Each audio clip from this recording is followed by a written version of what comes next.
Diana wasn't much different than you or I. She lived the life of thinking she knew what was best. That her knowledge was the way, the truth, and the life.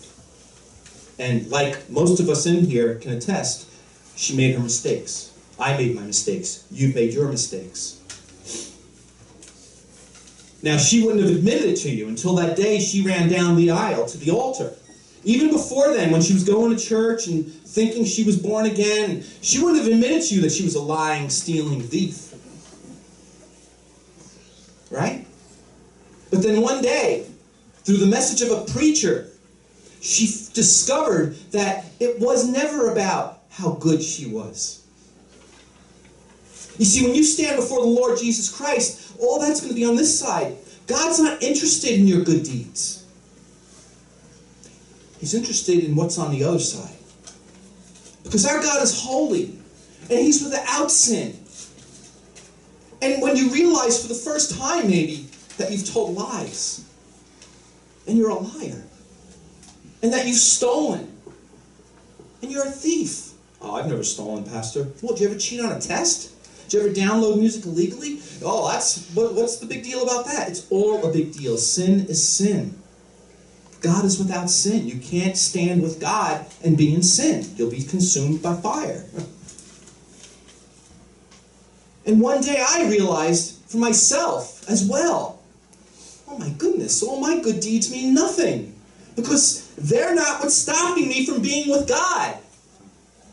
It's the lies. I have this criminal record following me that's never been pardoned. And if I stand before God in this state, I will be judged.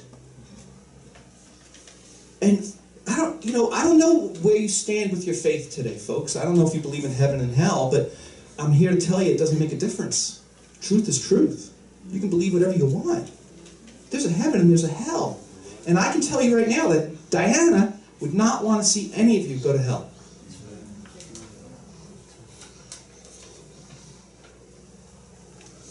So what do you do?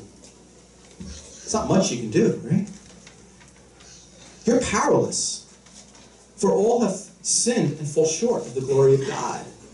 But if you turn to Him and you forsake your ways, and basically what I'm saying, I could say, forsake your sin. Forsake your lying, forsake your stealing, forsake your pornography, forsake your drunkenness, forsake your drug abuse, forsake your anger, forsake.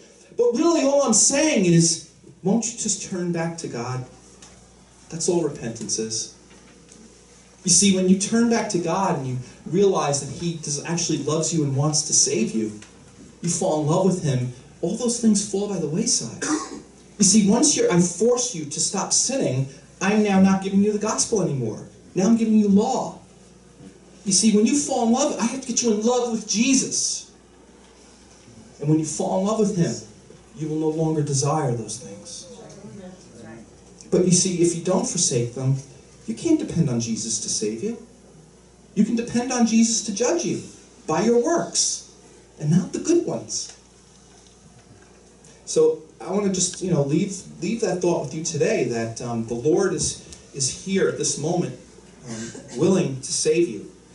I don't believe in saying sinner's prayers. I don't believe in leading you in some magical spell that pronounces salvation on anybody. What I do say to you is that you need to get alone with God. You need to pray to Him. And you need to say, Lord, I'm a sinner. I have broken the law. I have lied, I've stolen, I've cheated, I've dishonored my parents. I have not put you above everyone else. I don't go to church every Sunday. I haven't kept the Sabbath holy. I haven't done any of these things. I'm going to go to hell. I need you to save me. And guess what? He will. But you got to fall in love with Him. You see, if you don't fall in love with Him, you won't repent of anything. And then it's all a waste of time, folks. It's all just tradition. It's going to church, bowing, getting up, going. Amen? Amen. Okay.